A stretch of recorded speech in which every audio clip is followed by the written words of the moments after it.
Welcome back to the Deep Dive, where we take your universe of sources, articles, research papers, philosophical texts, and investigative notes, and distill it down to the most critical knowledge you need to be truly well-informed. And today, we are tackling a really unique challenge. A truly radical juxtaposition.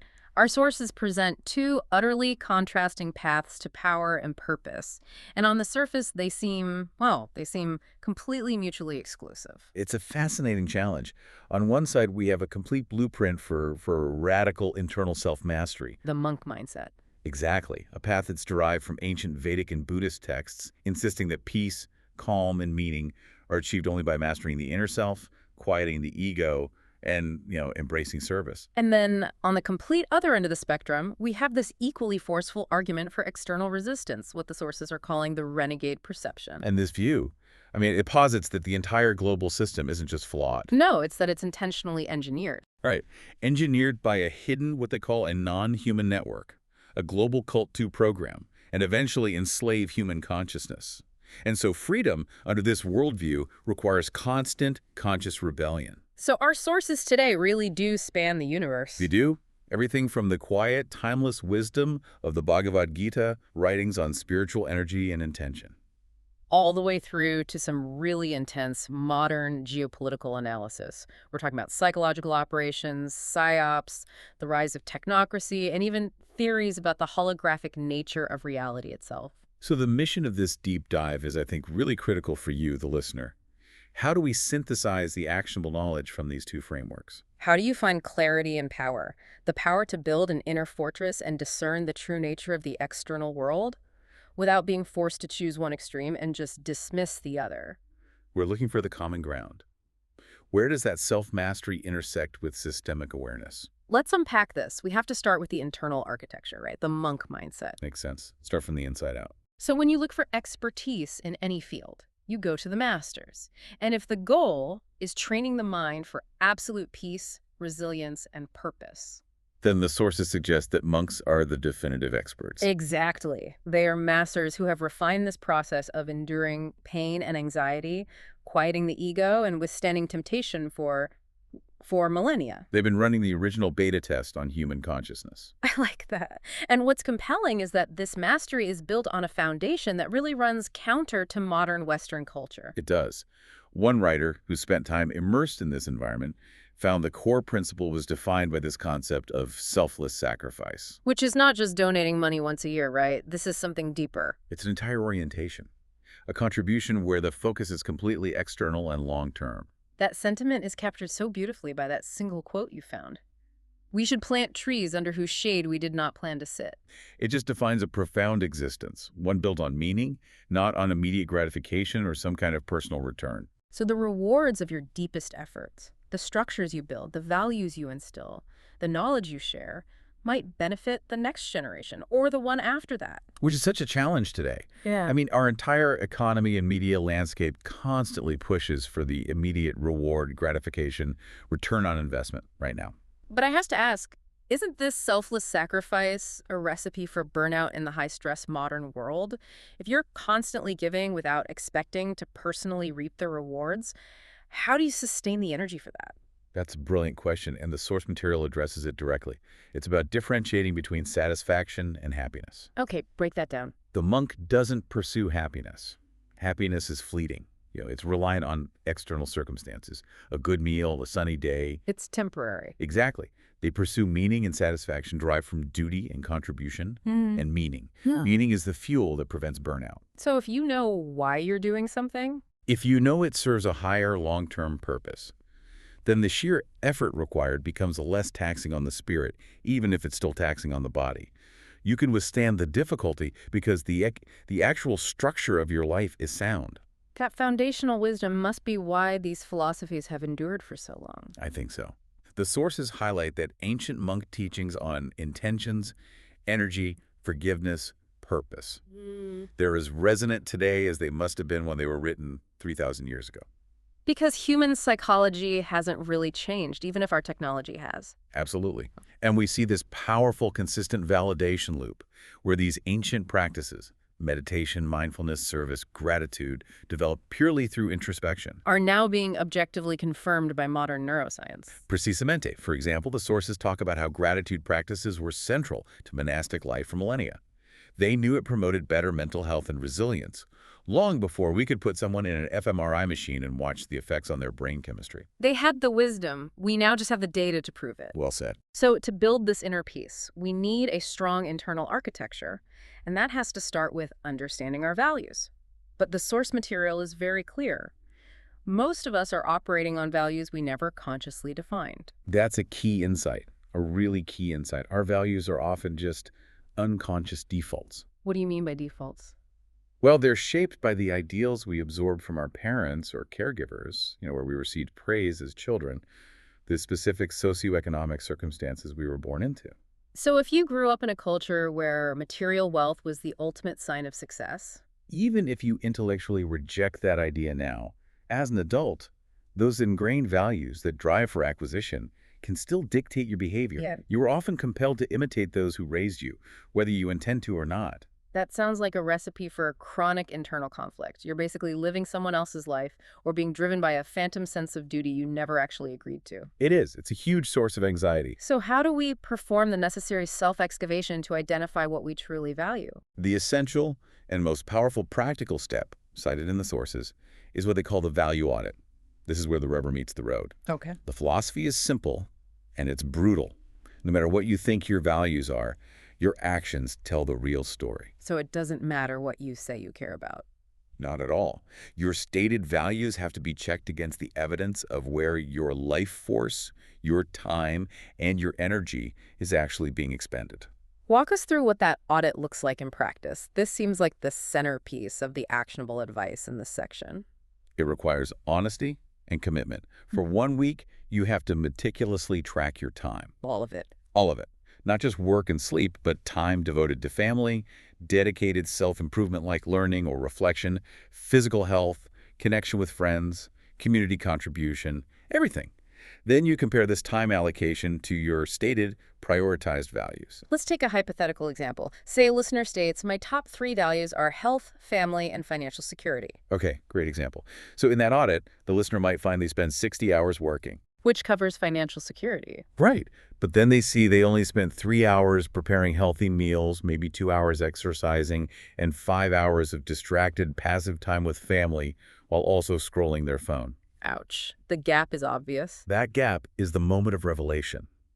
The sources emphasize that if work far exceeds the time dedicated to the other values, you have to look closely at the underlying driver, the real reason behind the action. So the decision to work 60 hours might not really be driven by financial security, but maybe by an inherited value like achievement equals worth, or just a deep fear of falling behind. Precisely. If the earnings from that job are only serving to buy more things that distract you from your family or your health, a bigger TV, a faster car, then the work isn't serving your true values, it's serving an inherited or a false value that needs to be challenged. And the monk mindset insists that until you face this gap, you will never find true peace. Because you're constantly sabotaging your own stated purpose. It's the sheer dissonance that generates the anxiety we feel daily.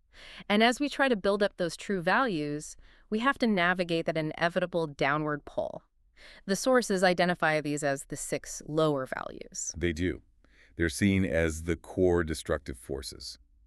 Greed, lust, anger, ego, illusion, and envy. And they're insidious because they're so easily rationalized, right? They promise immediate, though ultimately hollow, gratification. Exactly. Greed, for instance, isn't just wanting money. It's wanting more than necessary, driven by the illusion that enough doesn't exist. Lust isn't just desire. It's the constant, insatiable craving for sensory input and immediate pleasure. And these 6 values create the perfect environment for the negativity cycle to thrive. They absolutely do. But the source material offers a necessary counterpoint here, which I found very encouraging. It reminds us that while these 6 forces are powerful, we are surrounded by more paths to ascend, to grow, to serve, to connect, than to fall. So the pull toward higher intentions is always available. Always. We Yeah. just have to recognize it and then consciously choose it. Let's move to how these lower values manifest as constant internal and external complaints. The sources provide this wonderful categorization of negative archetypes, which helps us spot the patterns in others and, maybe more importantly, in ourselves. It starts with understanding that negativity often functions as an emotional shield, a kind of threat response. A threat to what? The sources state it stems from a fear of losing one of three core emotional needs. A fear of losing peace, bad things are going to happen, love, I'm not going to be loved or accepted, or understanding, I'm being disrespected or misunderstood. So the person who is always complaining might really just be terrified that bad things are going to happen, and the complaining is their way of preemptively reacting to that fear. Exactly. And the archetypes become highly recognizable once you see them. You have the complainers, who articulate problems endlessly, but are utterly invested in the solution not being found. Because the problem defines their identity. Yes. Then there are the cancelers, who have this automatic negative filter. You try to praise them, and they spin it into criticism. Give me an example of that. You might tell a canceller, "You look great today. You seem really energized." And they'll often fire back with, "Oh, so you mean I looked bad yesterday? You thought I was tired." The point of that negative response is to shift the attention away from praise, which requires vulnerability, and move it to conflict, which feels safer. You've got it. Yeah. You also have the casualties, who view themselves as victims of fate, insisting the entire world is against them. The critics specialize in judgment, defining themselves by making others wrong or different. They can't accept that different choices can lead to valid, though divergent, lives. And then there's the more ego-driven category, the commanders and competitors. The commanders pressure others, often family members or colleagues, because they recognize their own limits and try to control the environment around them. "You never have time for me," they might say, forcing the other person to cater to their anxiety. And the competitors. The competitors are constantly comparing success, manipulating relationships to bring others down purely so they can feel superior in that moment. It's just exhausting to manage the constant emotional gymnastics required to stay on top in their world. Recognizing these patterns is one thing, but stopping them is a whole other challenge. The monk's solution is very specific, isn't it? Spot, stop, swap. This is the practical antidote to the negativity cycle. It's a three-step process. Step 1. You spot the negative thought or the urge to vent. You become aware of it. Yes, that's the first hurdle. Yeah. Step 2. You stop the physical or mental action. This is crucial because the sources cite research showing that thoughtlessly venting your anger, contrary to popular belief, does not discharge it. It doesn't. We're always told to let it out. And the data suggests that's wrong. It can actually make you more aggressive and more anxious afterward. Even if you initially report feeling better, you've just reinforced the negative neural pathway. So stopping the cycle doesn't mean repression. It means neurological redirection. That's the swap. That's step 3. You replace the unproductive behavior with a mindful, constructive alternative. This is what they call mindful complaining. Mindful complaining. I like that. Instead of venting to a colleague, you write about the upsetting event in a journal. The act of writing forces you to process the emotion, organize the narrative, and identify the root cause. This fosters genuine growth and healing rather than just discharging aggression into the world. And this applies especially to judgment, which seems to be the default response for the untrained mind. We are urged to limit all negative speech, recognizing that judgment is a flimsy defense mechanism that only provides the illusion of superiority. Thoughtful observations about the world move us forward. Judging differences traps us in stagnation. There's a warning in the sources about this, isn't there? A very strong one. If you catch yourself feeling pleasure in the misfortune of others, what the Germans call Schadenfreude, the sources are clear. That is a massive signal that you have serious healing work to do. The monk mindset is about building an internal state so complete that the negativity of others can't gain purchase, and your own negativity is replaced by thoughtful purpose. Okay, that was a powerful framework for building the inner fortress, mastering the mechanism inside our own heads. Now we have to make the conceptual leap, which can feel jarring, but it's necessary to honor the full spectrum of our sources. It's a big pivot. We pivot to the renegade perception, which argues that the necessity of inner mastery is, in fact, a survival requirement because the entire external system is intentionally designed to program that inner mechanism from the outside. This transition requires us to hold two ideas simultaneously, that we are responsible for our inner state and that the environment we live in is deliberately hostile to human freedom. So the renegade viewpoint is that external control isn't accidental. It's not accidental, it's orchestrated by a global cult network operating through a pyramidal hierarchy. A pyramidal structure is really the only way a scheme of this magnitude could be implemented without collapsing, right? It relies on compartmentalization. Exactly. Orders and imposition flow down the pyramid. Acquiescence and energy flow up. The sources describe that the vast majority of people within this structure, politicians, media executives, mid-level law enforcement, corporate managers, are simply following orders. They don't see the big picture. They perform their immediate duty without seeing the larger picture, or even knowing that the so-called cult exists at the peak. They're acting in alignment with that famous Tennyson quote, "There's not to reason why." It perfectly captures the spirit of obedience that the system demands. These individuals effectively die spiritually, or literally, as the source notes, because they obeyed without question, prioritizing their narrow duty over their moral conscience or critical thought. So let's get into the actual mechanics of this control. The sources describe human life not as a spontaneous experience, but as a constant perceptual download. This is the perceptual mainframe. The cult, operating through institutions like media, education, and entertainment, establishes what is called the postage stamp consensus. A postage stamp consensus. It's an incredibly narrow, programmed reality that is constantly reinforced and policed. It's a consensus of what is allowed, what is normal, and what is real. And it's tiny, like a postage stamp on the face of a globe. And the fundamental method used to keep this consensus intact is discouraging the connection of dots, dismissing patterns as mere coincidence. This is absolutely crucial. If the global control system admits there's a coordinated plan, it falls apart. Therefore, a core function of the programming is to portray the world as entirely random. A series of disconnected, often chaotic events. Yes. And anyone who seeks patterns or coordination is instantly dismissed as paranoid or a conspiracy theorist. The renegade mind, conversely, must operate by constantly scanning for cause and effect, realizing that highly complex global events rarely happen in isolation. If you know the planned long-term outcome, you can identify the steps on the journey toward that goal. And this coordinated action has to rely on slow, strategic implementation. How do the sources detail the tactics used to roll out these radical global changes? There are two main concepts here. First, the totalitarian tiptoe. The tiptoe. It's the gradual, incremental implementation of radical policies so that the public adjusts slowly. A little bit of freedom is deleted today, a little more tomorrow.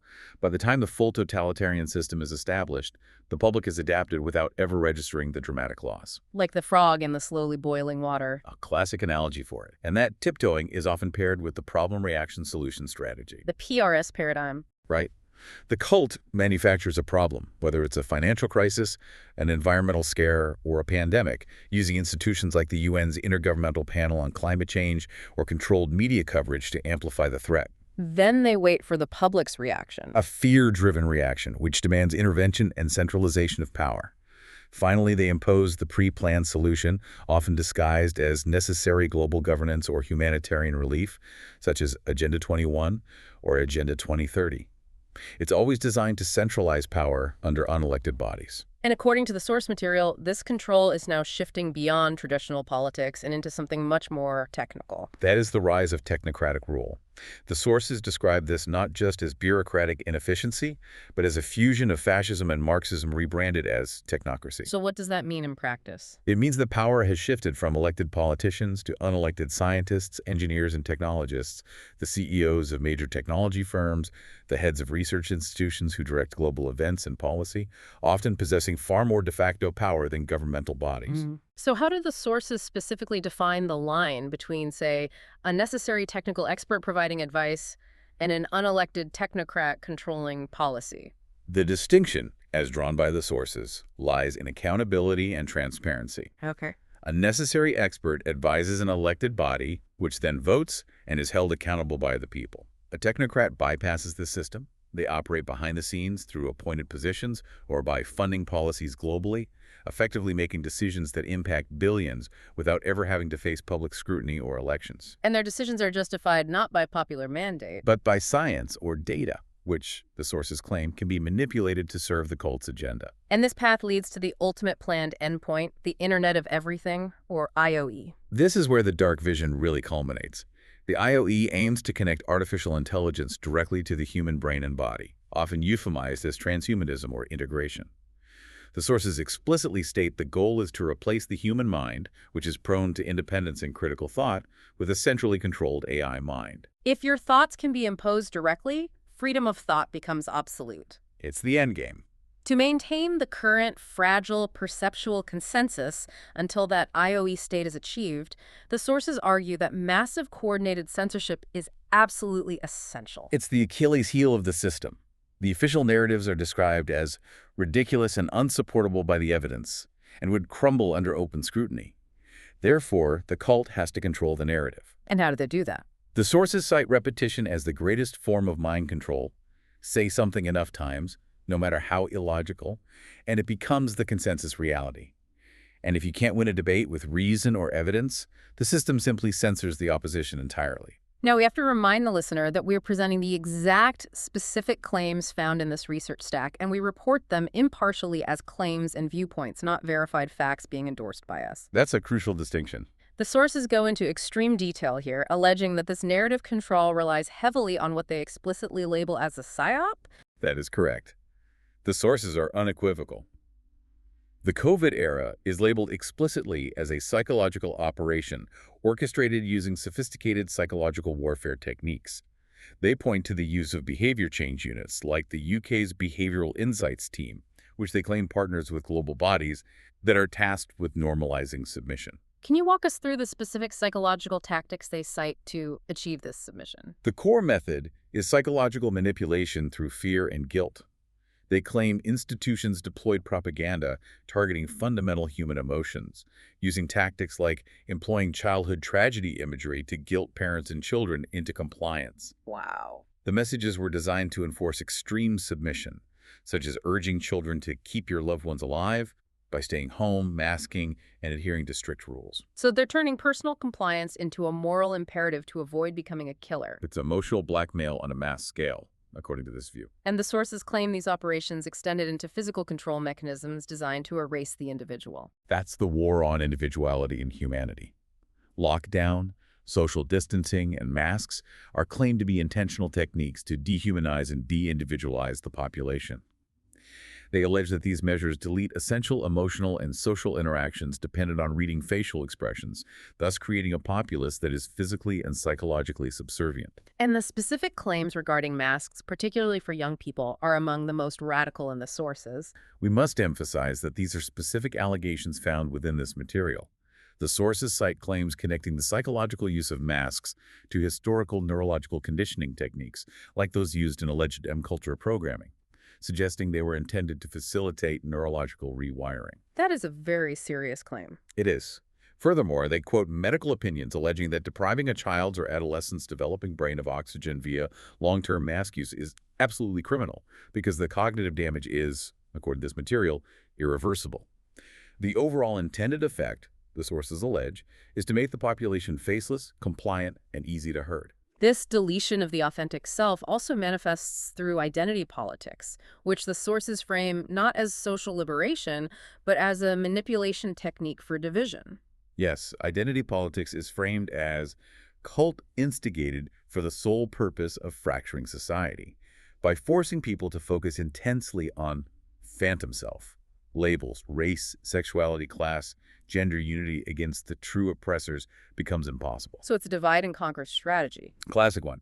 The sources argue that this system constantly creates and perpetuates an underdog mentality, ensuring that people in poverty are fighting each other, say a white person in poverty fighting a black person in poverty, instead of uniting and focusing their collective power against the few who control the resources and the system. Finally, we have to look at the nature of the alleged force behind this entire network, the ultimate controller. The sources name this non-human psychopathic force as Wetiko. Wetiko. Yes, drawing parallels from Native American concepts in Gnostic texts where they are known as archons or predators. This requires careful explanation. Wetiko is defined not just by evil, but by a profound lack of anoia. Anoia. It's a Greek word for creative imagination or creative mind. So if this force lacks creative imagination, how does it sustain itself or expand its control?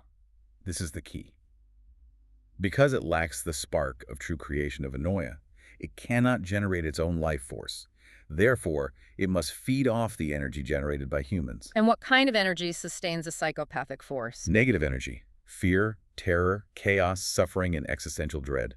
The constant manufacturing of crises, the problem reaction solution, is, according to the sources, not just about control, but about generating maximum negative emotional energy for wetico consumption. And the IOE, the Internet of Everything, is the final step. The connection of AI to the human brain is seen as the final act, Right. the creation of a wetico hive mind, centralizing this consumption, with control radiating out from key geopolitical hubs. This, they claim, is the ultimate battle for the human soul. Wow. We've journeyed from the absolute internal responsibility of the monk mindset to the extreme external threat of the renegade perception. What unifies these two radically opposed philosophies is the insistence that the ultimate high-stakes battle is for perception itself. Exactly. Who defines your reality? Yes, the monk focuses on detoxing the internal mechanism so it can perceive truth. While the renegade focuses on escaping the external system that attempts to poison that perception, both are exercises in profound mental training and detachment. So let's start with the internal training, dealing with the untrained mind. The sources use such a vivid analogy for this. The classic comparison is the monkey mind, drawn from ancient India texts. It describes the untrained mind as a drunken monkey that has been bitten by a scorpion and is haunted by a ghost. That's a lot going on for one monkey. It is, but it perfectly encapsulates the condition, right? It's impulsive, like it's a drunken, it's constantly in pain from the scorpion bite. And it's suffering from unresolved psychological baggage, the ghost. And the result is that continuous, unresolved chatter, the jungle of the untrained mind, swinging wildly from one anxiety to the next. Exactly. The mind, in this state, just jumps from, why is my boss angry at me? To, do I have enough money for retirement? To, I should have said X yesterday. And because it's constantly reacting and swinging, none of those genuine problems are ever solved. So the key is to develop the intelligent adult mind. Yes. And the adult mind's essential function is to pause and assess the bigger picture. It acts like a wise, pragmatic parent. Oh, so? The monkey mind is the child who constantly wants candy and demands immediate gratification. The adult mind knows what the child needs versus what it wants, and must decide what is better for it in the long term, even if it causes momentary friction. So growth isn't automatic. The sources remind us it isn't. It requires understanding the mind, training it, and shaping it. Just as the texts describe irrigators leading water or archers making arrows straight, it's a proactive, intentional act of mental discipline. Part of that proactive control involves mastering the gateways to the external world, our five senses. The sources describe the senses as 5 unruly horses, constantly pulling the mind toward impulsivity, pleasure, and attachment to the material world. So the monkey mind is reactive, but the monk mind is proactive. Intensely proactive. It's about controlling the input before the reaction even begins.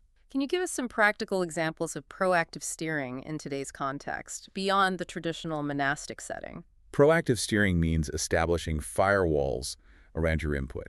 For example, if you know that social media scrolling or checking the news cycle every hour triggers jealousy or envy or deep fear, Which it often does. then the intelligent adult mind must proactively tighten the reins and avoid that stimuli altogether, or at least strictly schedule its interaction. It's the modern equivalent of a monk not spending time in an environment that guarantees temptation. So if you know certain input leads you down a 2-hour anxiety rabbit hole, the intellect has to decide. This is a want, not a need. And you're minimizing the mind's reactive tendencies by controlling what you allow in. This leads us to reprogramming the subconscious, which is the default operating system, the part of us that holds those conditioned or phantom values we discussed earlier. Yes, the subconscious defaults to the same habitual thoughts and actions day after day, reinforcing deeply ingrained, often negative self-beliefs. It's like a constant internal alarm ringing. So even if you're highly successful, that alarm can still go off. All the time. Every time you receive a compliment, you look amazing today. Your subconscious alarm rings responding, I don't look amazing. They're only saying that to be nice because they want something. That belief structure is the core of self-sabotage. So how does the proactive mind effectively overwrite decades of that negative programming? Change requires active self-curation and repetition. You must first consciously hear the negative thought pattern. Then you choose a new response and you switch it. The key is reframing the self-criticism in terms of progress. Okay, an example. If your inner voice says, I'm slow, I'm bad at this, the adult mind intervenes and responds, I'm working on this specific skill.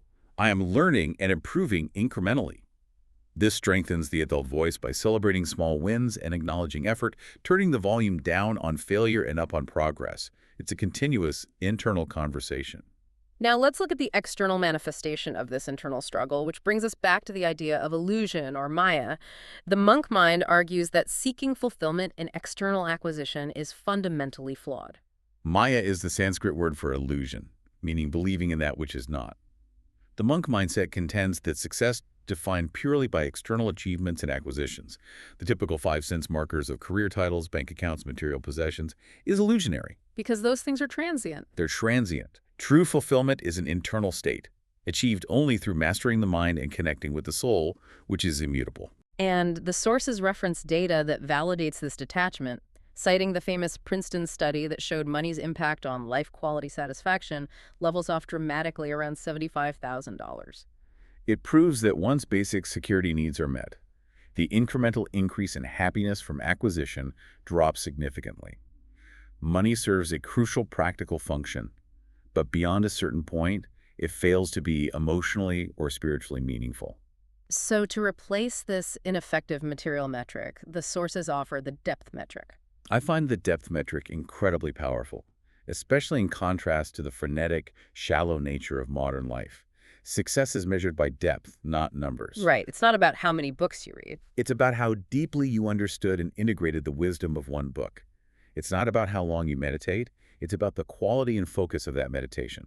The goal is to aspire higher and higher, extending your focus beyond the self to the community and the planet. This is where that Bruce Lee quote resonates so perfectly, illustrating the power of concentrated energy. Lee's quote, "I fear not the man who has practiced 10,000 kicks once, but I fear the man who has practiced one kick 10,000 times," is the ultimate manifesto for depth over breadth. And this commitment to intense, single-pointed effort keeps us humble. Because the true ultimate goal, perfect wisdom, perfect service, is unattainable, ensuring that the practice never ends. The renegade mind takes this concept of illusion, Maya, and amplifies it radically, arguing that our entire reality is structurally manufactured, not just misunderstood. This is the holographic reality view. They argue that reality is not solid. We are constantly decoding two-dimensional information into a three-dimensional illusion. And the sources emphasize the massive limitation of our 5 senses. Massive. We're only seeing a tiny smear estimated at 0.005% of the total universe. We are operating within a tiny, narrow firewall of perception that is incredibly susceptible to manipulation. So if we're trapped in that 5 sense timeline, then we are controllable because the controllers only need to manipulate the input our senses receive. Precisely. If we are stuck in the simulation's narrow timeline, we are highly susceptible to the programming downloaded by the perceptual mainframe. The work of the renegade, then, is to expand that awareness, to look for patterns outside the consensus, and realize that the boundaries we perceive, the 5 senses, are exactly what limit our understanding of the external forces at play, like the alleged Wetiko force. Breaking the illusion requires a conscious intellectual detachment from the sensory world. We've established that the fundamental struggle is over perception and control. Now let's look at the ultimate purpose offered by both systems. For the monk mindset, the path to enduring purpose revolves around the ancient concept of Dharma. And Dharma is often misunderstood as simply duty or righteousness. What is it then in this context? In the context of these sources, it is defined specifically as using your natural inclination, skill, and passion to serve others. When you live in your Dharma, you have the profound satisfaction of using your best, most authentic abilities to do something that fundamentally matters, moving beyond ego. So it's not just about finding a job or a hobby, it's about achieving perfect alignment between who you are and what you contribute. And the sources offer a clean formula for this. The Dharma formula is elegant. Passion plus expertise plus usefulness. Dharma. And if any of those three elements are missing, The formula breaks down and you experience frustration.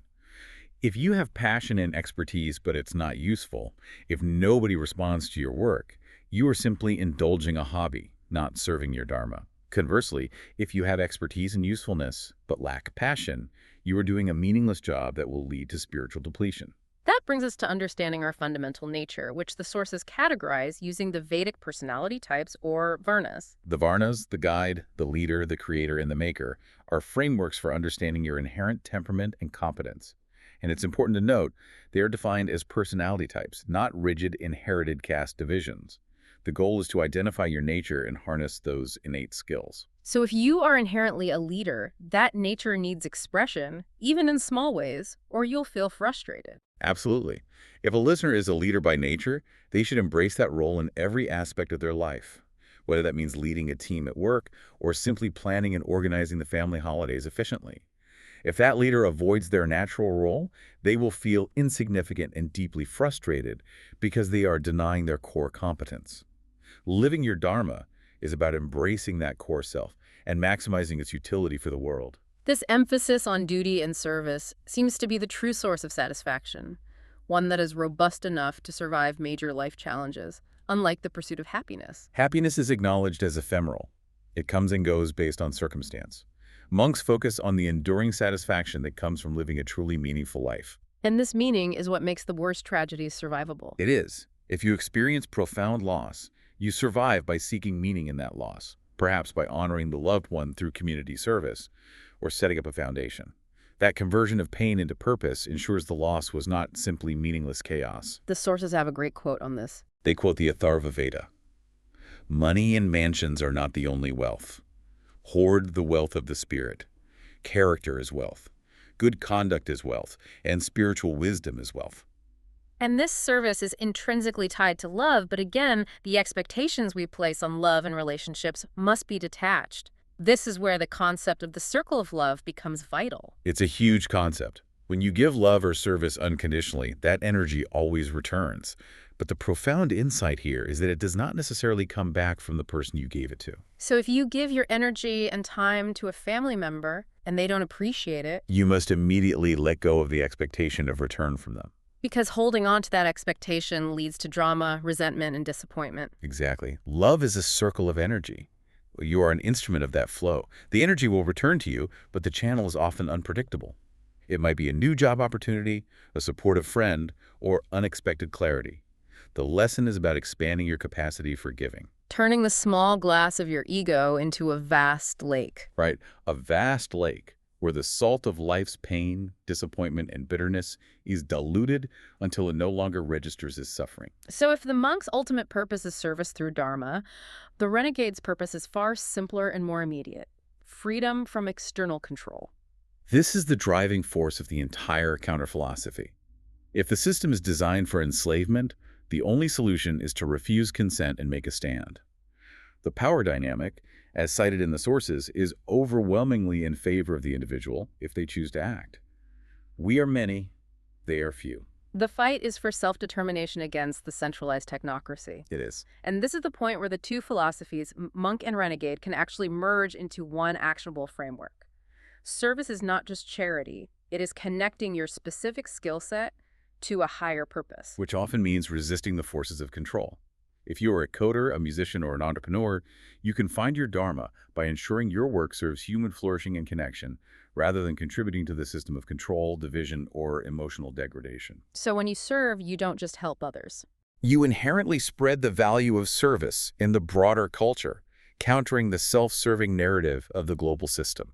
The sources also conclude by highlighting the essential health benefits of forgiveness and gratitude as ongoing mental practices.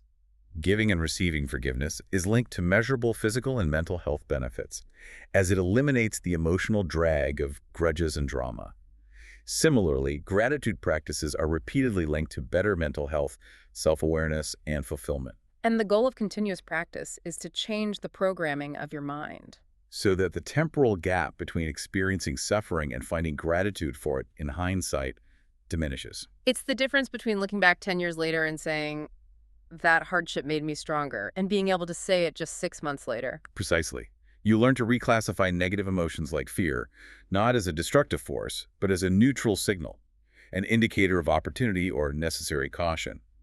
This allows you to manage the external challenges presented by the renegade worldview without falling into the emotional trap set by Vedic.